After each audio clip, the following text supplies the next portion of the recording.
नमस्कार। प्रस्तुत कार्यक्रममा यहाँहरूलाई हार्दिक स्वागत छ। म जगदीश खरेल। अहिले हामी स्थानीय तह निर्वाचनको मतगणनाको पछिल्लो ताजा जानकारीहरू यहाँहरूलाई अपडेट गराइरहेका छौं। अहिले पनि नेपाली कांग्रेस र नेकपा एमाले बीच तीव्र प्रतिस्पर्धा छ र साथमा नेकपा माओवादी केन्द्र पनि पछि आइरहेको छ। तर यो सँगै नयाँ शक्ति बाबुराम भट्टराईले नेतृत्व गर्नुभएको नयाँ शक्ति पार्टी, कमल थापाले नेतृत्व गर्नुभएको राष्ट्रिय प्रजातन्त्र पार्टी लगायतका दलहरूले भने यो स्थानीय तहको पहिलो चरणको निर्वाचनको नतिजा राम्रोसँग आफ्नो पक्षमा पार्न सकिरहेका छैनन्। अवस्था यो छ। हामी निर्वाचन अपडेटको विषयमा पनि कुराकानी पक्कै गर्नेछौँ। त्यसको साथमा यही बीचमा अब संसदको अर्को अधिवेशन आइतबारबाट सुरु हुँदैछ। यो अधिवेशन आजबाट अन्त्य भइसकेको छ र सरकार परिवर्तन पनि अब हुँदैछ भन्ने कुरा आएको छ।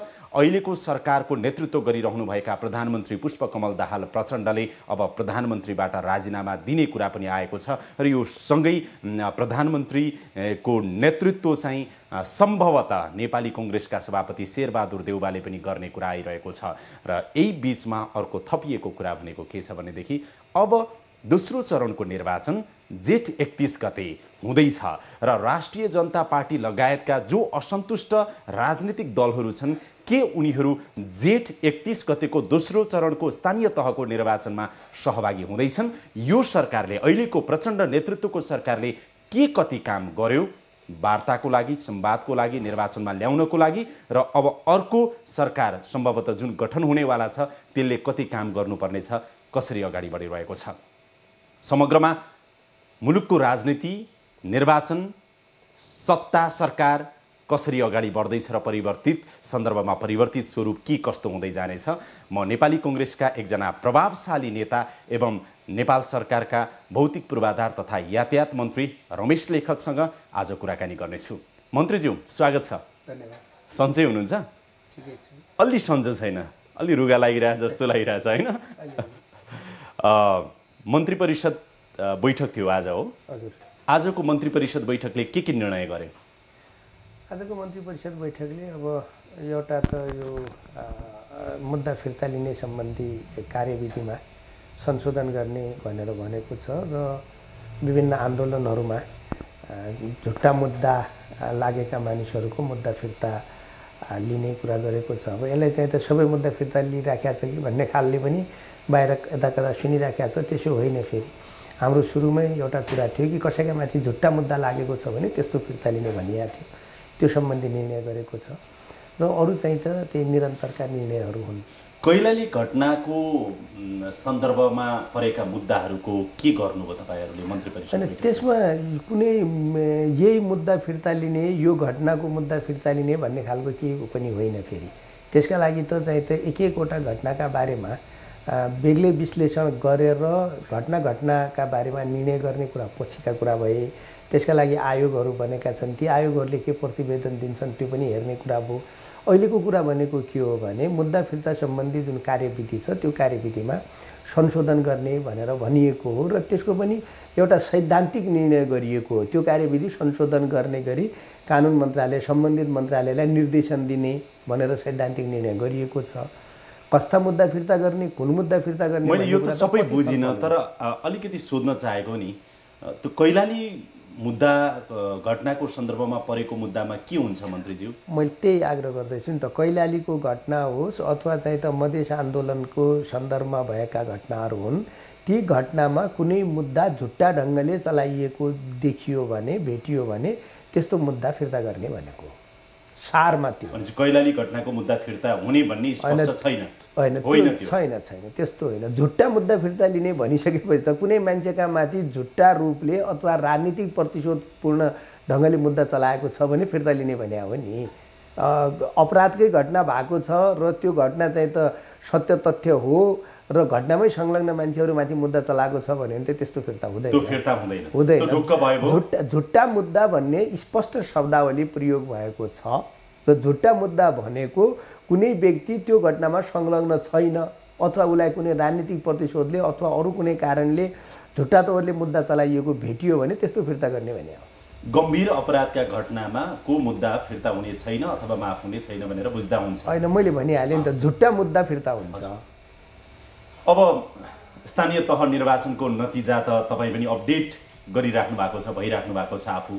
अहिलेसम्मको ताजा अवस्था, तपाईँ र मैले कुरा गरिन्जेलसम्मको ताजा अवस्थाको कुरा गर्दाखेरि कांग्रेस र एमाले बीच नै तीव्र प्रतिस्पर्धा भइरहेको देखिन्छ। यो नेपाली कांग्रेसले यस्तै हुन्छ भनेर सोचेको थियो अथवा फरक भइरहेको छ नतिजा? प्रतिस्पर्धाको कुरामा हामीले सोचेकै अनुमान गरेकै अनुसार हो। हामीले एमालेसँग नै प्रतिस्पर्धा हुन्छ भन्ने हाम्रो राजनीतिक बुझाइ पनि हो, विश्लेषण पनि हो। त्यसकारण चाहिँ त प्रतिस्पर्धाको सवालमा जुन ढङ्गले भएको छ एमालेसँगै भएको छ र त्यो अनुमानकै कुरा भएको छ। थोरै हामीले चाहिँ त के भने हामी पहिलो पार्टी हुन्छौँ भन्ने हाम्रो चाहिँ त विश्लेषण थियो र त्यो ढङ्गले हामीले हेरेका थियौँ, त्यो ढङ्गले हाम्रो बुझाइ थियो।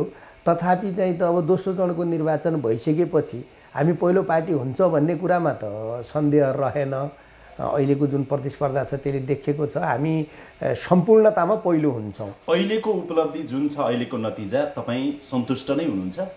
होइन, मैले भने नि त प्रतिस्पर्धा एमालेसँग नै हुने कुरा हाम्रो अनुमानभित्रकै कुरा हो, अनुमान अनुसारकै कुरा हो। थोरै हाम्रो सिट चाहिँ त बढी हुनु पर्थ्यो भन्ने हाम्रो अनुमान थियो। नभए ठिकै हो, नभए ठिकै हो। अब तर हामी पहिलो पार्टी हुनुपर्छ भन्ने अनुमान थियो। अब त्यो हुन्छ कि हुन्न केही ठाउँमा गर्न बाँकी छ, त्यसपछि मात्रै थाहा हुन्छ। विशेष गरेर अहिले जस्तो काठमाडौँ महानगरपालिकामा नेकपा एमाले अलिकति नेतृत्व लिड गरिरहेको, भरतपुर महानगरपालिकामा नेकपा एमाले लिड गरिरहेको, अग्रता लिइरहेको देखिन्छ। अब ललितपुरमा प्रतिस्पर्धा तीव्र छ र पोखरामा प्रतिस्पर्धा तीव्र छ। त्यो लगायत धेरै नगरपालिकाहरूमा चाहिँ नेकपा एमाले अग्रता लिइरहेको छ। संविधान सभाको 70 सालको यदि निर्वाचनलाई हेर्ने हो भने काठमाडौँ लगायतका महत्त्वपूर्ण सहरी क्षेत्रहरूमा त कांग्रेसको पकड थियो नि, होइन? त्यो कसरी गुम्दै गयो होला अथवा गुम्न सक्छ होला भनेर आकलन गरिराख्नु भएको छ। कारण केही अनुभव गर्नुभएको छ? अब यो दुई तीनटा कुरा हुन्छ। हेर्नुहोस्, एउटा कुरा त यहाँले भन्नुभएको जस्तो थोरै मैले पनि अनुभूति गरेको छु। जस्तो काठमाडौँ महानगरपालिकामा हामी अलि पछाडि छौँ, त्यसरी नै भरतपुरमा हामीले तालमेल गरेको पछाडि छ। अब तथापि हामी ललितपुरमा अगाडि छौँ र पोखरामा यहाँले भन्नुभएको जस्तो तीव्र प्रतिस्पर्धाको स्थिति छ र यसले चाहिँ त खास गरेर काठमाडौँ महानगरपालिकामा थोरै हामी चाहिँ त पछाडि छौँ। हालाकि धेरै मत गर्न बाँकी छ, अहिले नै अनुमान फोरकास्ट गरिहाल्ने अवस्था छैन। तथापि चाहिँ त अब यसलाई चाहिँ त के भनेपछि अब हामीले के आफ्ना कुराहरू बुझाउन नसकेको स्थिति होला। अझ बढी थप मेहनत गर्नुपर्ने, बढी थप चाहिँ त सङ्गठनलाई ज्यादा चुस्त। अरू नगरपालिकामा पनि त्यही देखियो अवस्था, धेरै एमालेले अग्रता लिएको देखियो। होइन, धेरैमा त छैन। नगरपालिकामा एमाले केही अगाडि देखिएको छ। मैले भने अब त्यही अब चुनावमा कतिपय कुरा प्राविधिक हुन्छ। अब कतिपय कुराहरू के हुन्छ भने हाम्रो चाहिँ त के भने अब यो उम्मेदवारी चयनको कुरा पनि अन्तिम अवस्थामा गरे पनि धेरै आकाङ्क्षीहरू भए। ती आकाङ्क्षी मध्ये चाहिँ त के भने अब एकजनाले मात्रै उम्मेदवारी दिने कुरा भयो। कतै नेकपा एमालेको अलिकति राष्ट्रवादी नाराले पनि काम गर्यो कि सहरी क्षेत्रमा? किनभने अलिकति विद्वत वर्ग, प्रोफेसनल व्यावसायिक वर्ग, पढे लेखेका वर्ग, सहरिया वर्ग, जसलाई राष्ट्रिय राजनीतिले टेलिभिजनदेखि लिएर तपाईँको सोसल मिडियादेखि लिएर हरेक कुराले प्रभाव पार्छ। अलिकता यहाँले भन्नुभएको जस्तो त्यो पनि हो, तर त्यसले पनि धेरै काम चाहिँ त गरेका छैन। जसरी एमाले धेरै ज्यादा उत्साहित उहाँहरू हुनुहुन्थ्यो र उहाँहरूले चाहिँ त जुन राष्ट्रवादको कुरा गरिराख्नु भएको थियो त्यसले चाहिँ त निर्वाचन भाजती ठाउँमा चाहिँ त सबै हामी लिएर जान्छौँ भन्ने खालको त्यो थियो। तर एउटा कुरा जनताले बुझेका रहेछन्। के बुझेका रहेछन् भने यो मुलुक सबैको हो। हिमाल, पहाड, तराई, मधेस, मेची, महाकाली बस्ने सबै मानिसको मुलुक हो र सबैलाई जोडेर सबैलाई एकता गरेर मुलुकलाई अगाडि लिएर जानुपर्छ भन्ने जुन काङ्ग्रेसको दृष्टिकोण थियो, त्यो दृष्टिकोणले पनि चाहिँ त के भने त्यसलाई पनि समर्थन गरेको देखिन्छ। तथापि हामीले हाम्रा कुरा चाहिँ त धेरै ज्यादा चाहिँ त पुर्याउनु पर्ने कुराहरू जनतामाझ पुर्याउन सकेनौँ। किनभने मैले भने नि त हामी पहिलो पार्टी नै हुनुपर्छ भन्ने मान्यता हो। किनभने यहाँ हेर्नुहोस्, यो अन्ध राष्ट्रवादको कुरा गरेर प्रकारान्तरले चाहिँ त के भने विभिन्न जात जातिका बिचमा, विभिन्न भूगोलमा बस्ने मानिसहरूका बिचमा, विभिन्न भाषाभाषीका बिचमा द्वन्द्व सिर्जना गर्ने कुरो मात्रै हो। किनभने मन्त्रीज्यू जस्तो अब सहरी क्षेत्रकै कुरा अथवा प्रदेश नम्बर 3, 4 र 6 कै स्थानीय तहको यो पहिलो चरणको निर्वाचनलाई हेर्ने हो भनेदेखि कांग्रेस एमाले बराबरी जस्तो जुन आइरहेको छ नि अहिले नतिजा, अहिले तपाईँले भने जस्तो एमाले जे सोचेको थियो त्यो त भएन भन्नुभयो नि। यदि प्रधान न्यायाधीश प्रकरण नहुँदो हो, यदि प्रहरी महानिरीक्षक प्रकरण नहुँदो यदि राजदूत नियुक्तिको प्रकरणको दाग जुन रूपमा चाहिँ एक खालको आरोप कांग्रेसलाई नलाग्दो हो भने त स्थानीय तहको यही निर्वाचनमा नि कांग्रेसको सिट त धेरै माथि हुन्थ्यो होला हैन? हामी स्थानीय तहको निर्वाचनमा म फेरि यहाँलाई अनुरोध गर्दैछु, फेरि आग्रह गर्छु, हामी समग्रतामा 1 नम्बरमा हुन्छौँ। होइन त्यो ठिक छ, तर यी आरोपहरू जुन लाग्यो नि कांग्रेसलाई, प्रधान न्यायाधीश प्रकरण, आइजिपी प्रकरण, राजदूत प्रकरण, यो सरकार, त्यसपछि शेरबहादुर देउबा जुन जोडिएर आए नि, यो त छिपेको छैन नि, यो लुकेको छैन नि यो कुरा। मैले अघि नै भनिसकेँ नि, यो नभएको भए कांग्रेस अझ माथि हुन्थ्यो भन्ने लाग्छ। त्यो भन्दा नि म के आग्रह गर्न चाहन्छु भने यिनै कुराहरूमा पनि हाम्रा विरुद्धमा जे भ्रमहरू फैलाइए त्यसलाई पनि हामीले ठिक ढङ्गले चिर्न सकेनौँ र आफ्ना कुरा पनि जनतामा ठिक ढङ्गले पुर्याउन सकेनौँ भन्ने लागिरहेको छ। होइन भने अहिले पनि हाम्रो सिट योभन्दा बढ्नुपर्ने हो र फर्स्ट पार्टी हुनुपर्ने। होइन, यही नै भन्दैछु म, यो प्रकरण तीनवटै मुख्य प्रकरणहरू नभएको भए, यी घटना नभएको भए नेपाली कांग्रेसको सिट स्थानीय तहमा अझ माथि हुन्थ्यो। कांग्रेसका कार्यकर्ता पनि तपाईलाई हेर्दै हुनुहुन्छ है यतिखेर। मैले भने नि त, मैले के भन्दैछु भने ती घटनाको बारेमा पनि हामीले आफ्ना कुराहरू, जस्तो चाहिँ त आइजिपी प्रकरण के हो, महाभियोग किन चाहिँ त लगाएको हो भन्ने कुराहरू पनि हामीले ठिक ढङ्गले बुझाउन सकेनौँ। बुझाउन सकेको भए त्यसलाई चाहिँ त के भनेपछि त्यसले पनि हामीलाई सहयोग नै गर्थ्यो। अब त्यसका लागि समयको पनि के अभाव भयो होइन? चुनावकै मुखमा मन्त्रीज्यू यति त भनिदिनुहोस् न, यस्तो कदमहरू सायद पार्टीको नेतृत्वले नचालेको भए आम कांग्रेस कार्यकर्ताहरू आज धेरै जितेर पनि आउँथे होला। होइन, त्यसका दुईटा पाटा, जे गरियो ठिकै गरियो होइन, प्रत्येक कुराका दुईटा पाटा हुन्छन्। त्यसको एउटा चाहिँ त सकारात्मक, एउटा नकारात्मक पाटो हुन्छ। मैले भने नि त, नकारात्मक कुराहरू बढी अगाडि आए, हामीले त्यसको सकारात्मकता के हो, त्यसको औचित्य के हो भन्ने कुरालाई हामीले चाहिँ त त्यो त जनतासँग पुष्टि गर्न सक्नु भएन। होइन, त्यसमा मैले भने नि त, सक्ने भन्दा पनि हामीले त्यो कुरा पुर्याउन सकेनौँ। हाम्रो सङ्गठनले हामीले त्यो कुरा पुर्याउन सकेनौँ। त्यो बिस्तार बिस्तार चाहिँ त बुझ्दै जाने कुरा हुन्छ, बुझ्छन्। त्यति बेलासम्म त अहिले ढिला भइसक्यो न, अझ निर्वाचन बाँकी छ। नेपाली कांग्रेसका हामीसँगै कुराकानीमा पनि स्थानीय तवरमा उठेका, स्थानीय तहमा उठेका कयौं नेपाली कांग्रेसका उम्मेदवारहरूले हामीसँगकै कुराकानीमा पनि प्रधान न्यायाधीशलाई महाअभियोग किन लगाएको भनेर जनताले प्रश्न सोधे, जवाफ दिन सकिएन। महानिरीक्षकमा चाहिँ यत्रो बवाल किन निकालेको भनेर प्रश्न सोधे, त्यसको जवाफ दिन गाह्रो भयो। राजदूत नियुक्तिमा यत्रो पैसाको खेल किन गरेको भनेर जनताले प्रश्न सोधे, जवाफ दिन गाह्रो भयो भनेर चाहिँ तपाईकै कांग्रेसका उम्मेदवारले भने। त्यसमा जवाफ दिन कुनै गाह्रो छैन। हो, आइजिपी सरकारले बनाउने हो, आइजिपी सरकारले बनाउने, निर्णय गर्ने सरकारको क्षमता हो, कानुनी व्यवस्था हो। तर सबैले शेरबहादुर देउवाले बनाउन खोजेको जयबहादुर चन्द भने नि होइन। सुन्नु न, शेरबहादुर देउवाले बनाउन खोजेको होइन, मन्त्री परिषदले बनाएको, मन्त्री परिषदले बनाउन खोजेको, नम्बर 1। अर्को कुरा, हामी लोकतन्त्रमा विश्वास गर्छौँ। लोकतन्त्र भनेको शक्ति सन्तुलन र शक्ति पृथकीकरणको सिद्धान्तले चल्ने हो।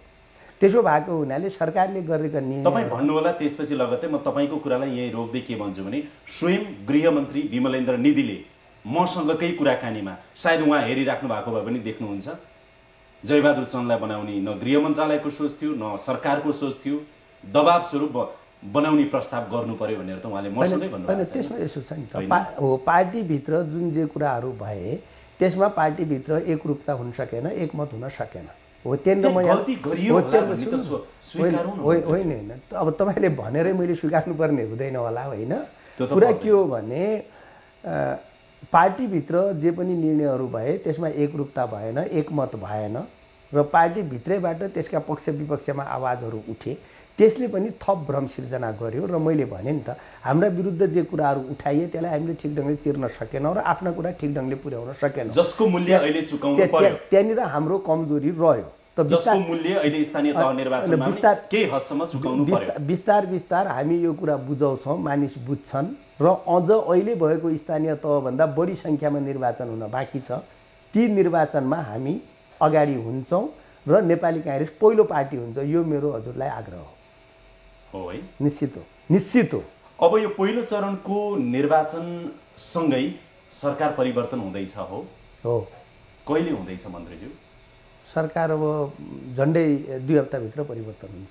2 हप्ताभित्र नयाँ सरकार बनिसक्छ कि? बनिसक्छ भनेको यो अब आउने हप्तामा प्रधानमन्त्री पुष्पकमल दाहालले राजीनामा दिनुहुन्छ, अहिलेको बुझाइ यही हो? हो। सरकार परिवर्तनसँगै अबको सरकारको, अब बन्ने नयाँ सरकारको नेतृत्व तपाईँको पार्टी नेपाली कांग्रेसको सभापति शेरबहादुर देउवाले नै गर्नुहुने हो? हो।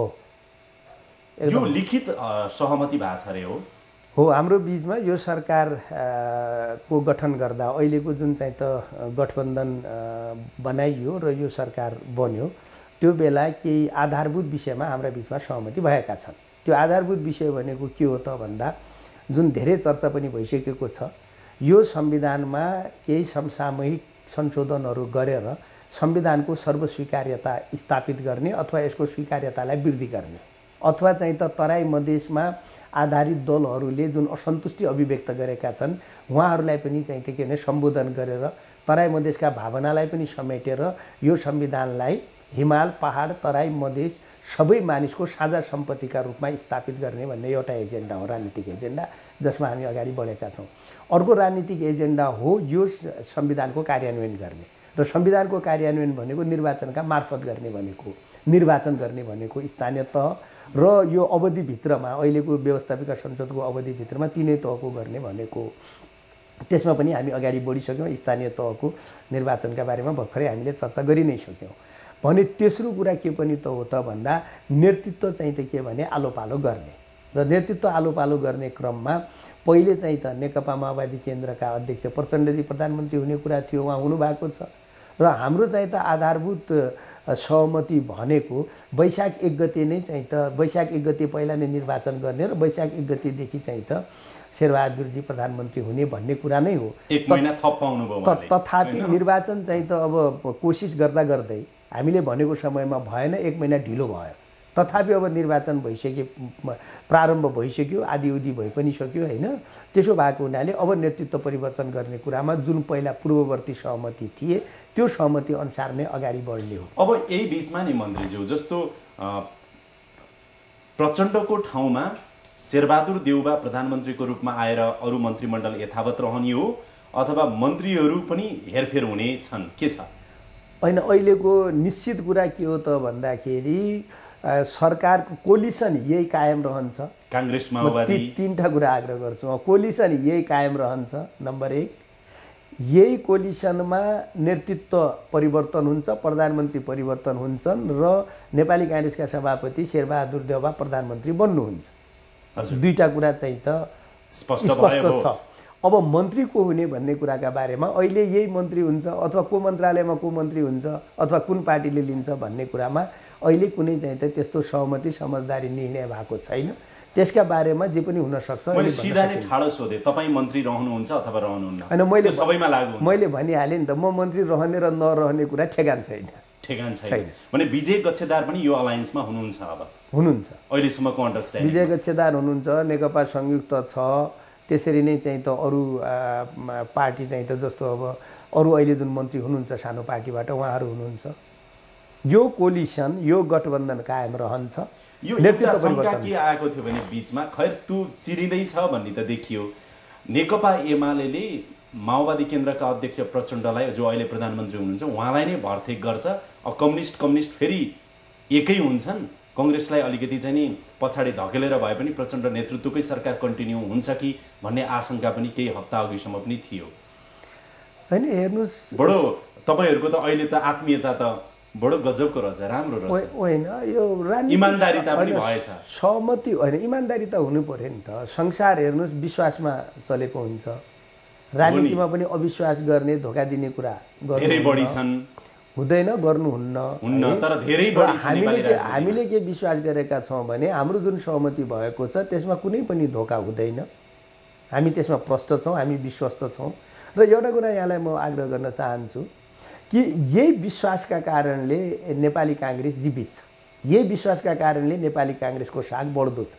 अघि तपाईँले के मुद्दा उठाउनु भयो, तर ती मुद्दाका सँगसँगै नेपाली कांग्रेसका के महत्त्वपूर्ण ऐतिहासिक मुद्दाहरू छन्, उपलब्धि छन्। जस्तो मैले भने नि त, तर तपाईले यति धेरै गर्व गरिराख्दा नि मन्त्रीज्यू, सत्ता तपाईँ चाहिँ नि नेपाली कांग्रेस मुलुकको अहिलेसम्म पनि पहिलो शक्ति, सबभन्दा ठुलो शक्ति, 60-70 वर्ष अनुभव सँगालेको एकमात्र प्रजातान्त्रिक दल जो अहिले सरकारमा छ, जसको गृहमन्त्री विमलेन्द्र निधि हुनुहुन्छ अहिले पनि, र तपाईँहरू जस्ता मन्त्री हुनुहुन्छ, अनि तालमेल छ नेकपा माओवादी केन्द्र प्रचण्डसँग, तथापि तपाईँ एमालेसँग कम्पिटिसनमा हुनुहुन्छ।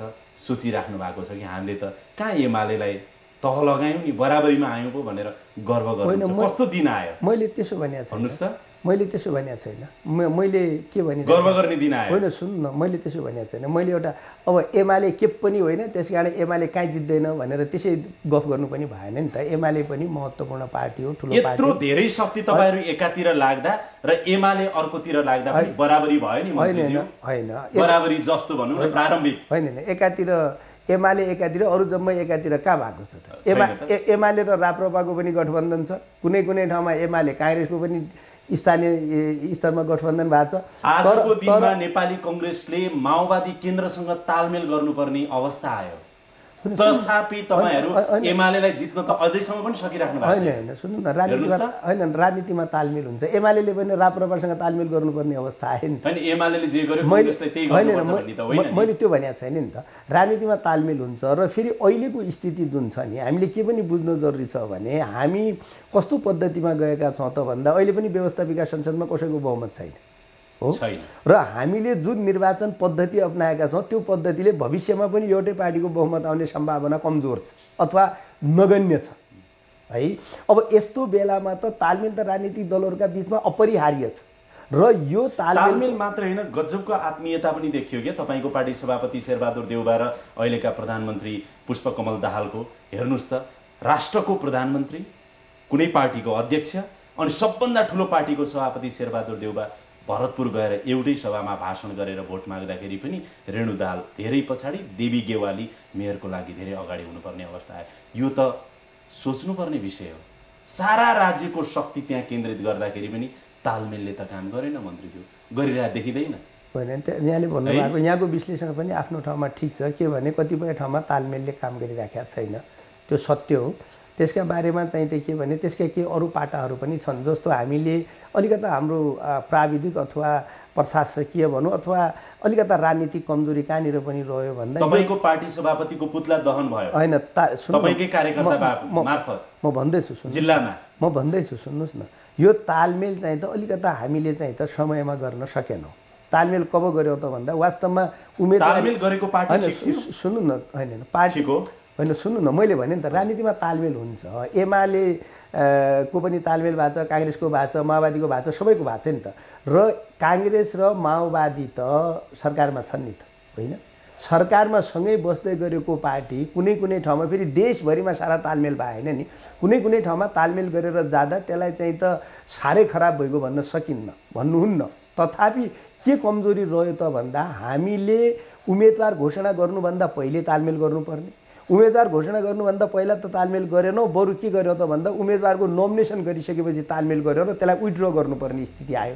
त्यसले साथीहरुमा कार्यकर्ताहरुमा एक खालको आक्रोश भयो समर्थकहरुमा चाहिँ त सम्बन्धित चाहिँ त उम्मेदवारका समर्थकहरुमा आक्रोश भयो त्यो कारणले पनि हामीलाई नोक्सान गरेको छ त यी कुराहरु त लेसन होइन मैले हिजो मात्रै नेपाली कांग्रेसका एकजना नेतासँग पनि यो प्रश्न सोधेको थिएँ टेलिभिजनमा नै यो राजनीति भनेको कस्तो चरित्र रहेछ कस्तो नीति रहेछ 52-55 सालमा चाहिँ टाउकाको मूल्य तोक्नु भएका त्यति बेलाका प्रधानमन्त्री शेरबहादुर देउबाले अहिले सँगै अङ्कमाल गरेर एउटै सभामा बसेर हस्या हतौडाका लागि भोट मागिराख्दा चितवनमा गएर अनि प्रधानमन्त्री प्रचण्डले चाहिँ नि रुखका लागि भोट मागिराख्दा विभिन्न ठाउँमा कस्तो गजब है पोलिटिक्स भनेको आम जनतालाई बुझ्न नि कहिलेकाहीँ गाह्रो बुझाइदिनुस् न तपाईले चुनावलाई मात्रै त्यसरी व्याख्या गरिरहनु भएको छ त्यसलाई अरु ढंगले हैन मैले खुसीलाई पनि गरेको अब हेर्नुस् न प्रचण्डले सरलक्क म कहाँ त्यस्तो सुशील कोइराला जस्तो केपी ओली जस्तो हुँ र बैमानी गर्ने म त शेरबहादुर देउबालाई सरलक्क दिन्छु भनिराख्नु भएको छ नि म के आत्मीयता भनेको चुनाव मात्रै होइन म भन्नु नि त थोरै होइन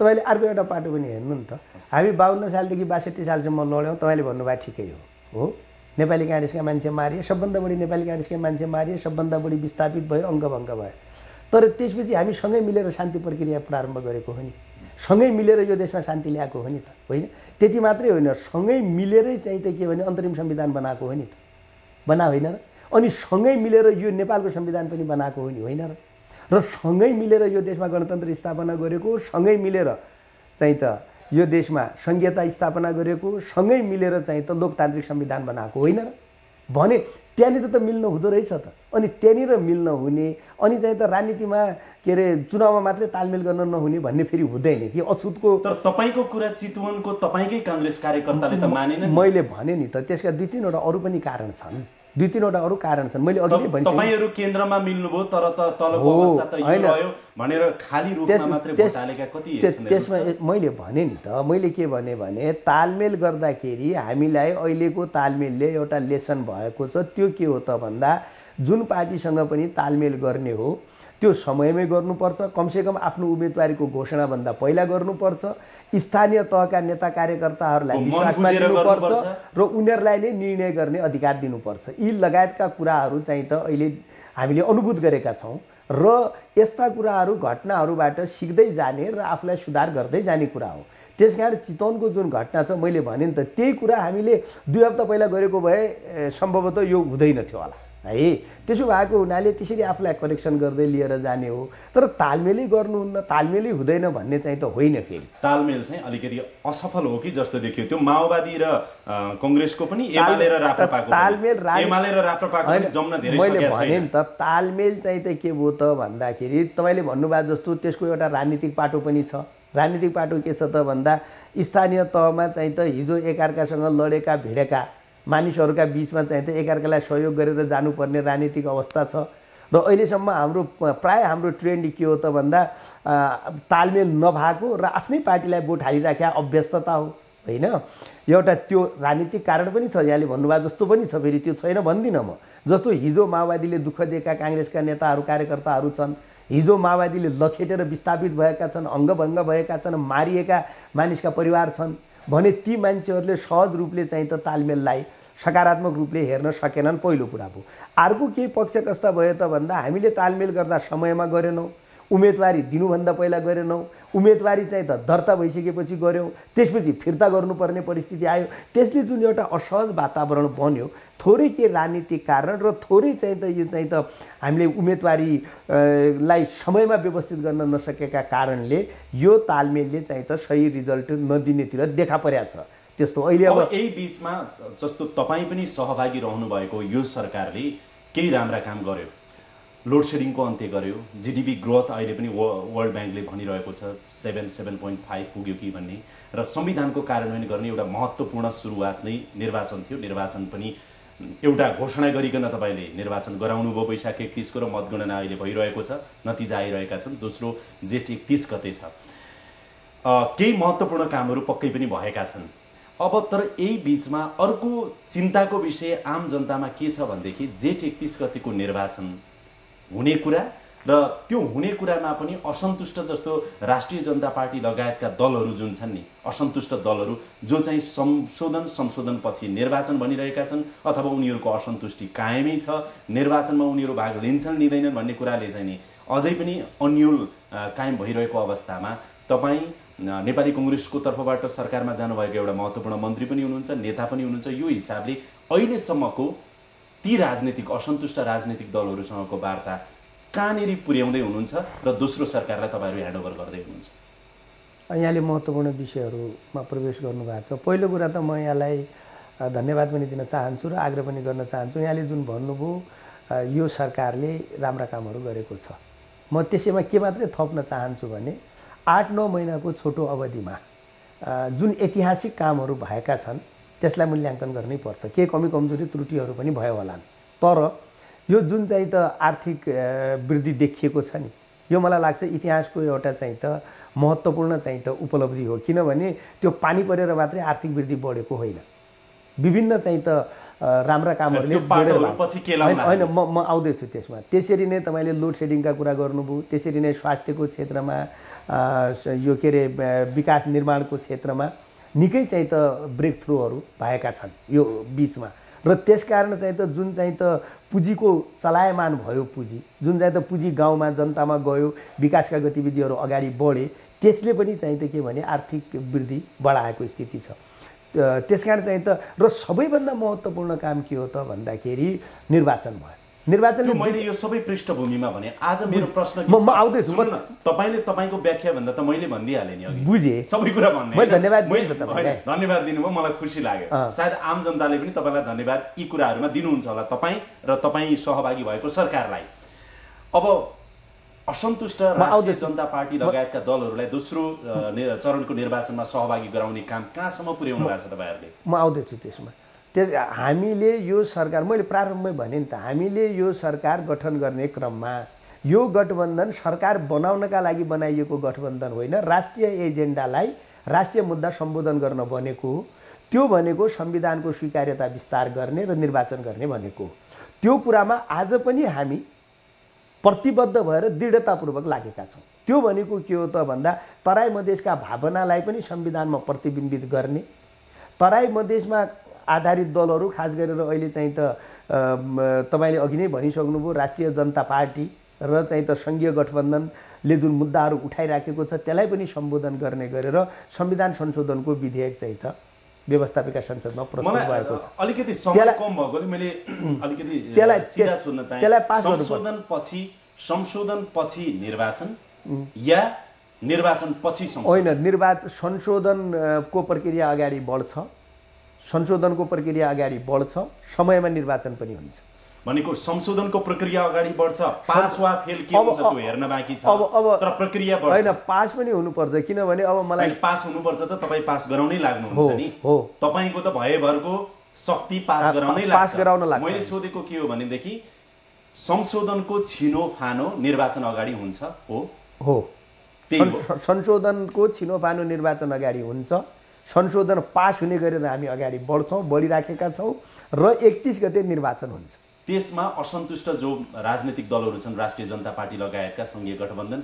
उहाँहरू तयार हुनुहुन्छ हैन उहाँहरूको र हाम्रो त मिसनै एउटै हैन विषयमा समस्या रहेन नि त जस्तो उदाहरणका लागि तपाईलाई म पछिल्लो एउटा घटना मात्रै ध्यान आकर्षण गराउन चाहन्छु राष्ट्रिय जनता पार्टी र हामीले त अहिले सरकारमा बसेका पार्टीहरू कांग्रेस र माओवादी केन्द्रले त संयुक्त रूपले नै संशोधन पेश गरिसक्यौ नि संविधानमा जुन संशोधन अहिलेको यथार्थ आम जनतालाई जानकारी गराउँदाखेरि र हामी आफै पनि बुझ्दाखेरि अहिलेको यही अवस्थाले नेकपा एमाले नमान्दासम्म चाहिँ तपाईको संशोधन पारित हुने अवस्था छैन नेकपा प्रक्रियामा लगेर छिनोफानो गरौँ भन्ने मात्रै हो मलाई के लाग्छ भने पहिला त नेकपा एमालेले पहिले मान्नु पर्थ्यो अब नेकपा एमाले पनि मान्छ भन्ने अझै विश्वास छ अनि यो तपाईको राजनीतिक जवाफ हो होइन अहिलेसम्मको अब धेरै गहिरिएर त तपाईहरुले बुझ्नु भएको हुन्छ हामीले त हुँदैन हैन मैले अघि नै भनिसके नि यो मुलुकलाई चाहिँ त तोड्ने हैन जोड्ने हो जोड्ने भनेको यो मुलुक सबैको हो संविधान सबैको हो जे भए पनि छिनोफानो अगाडि नै हुन्छ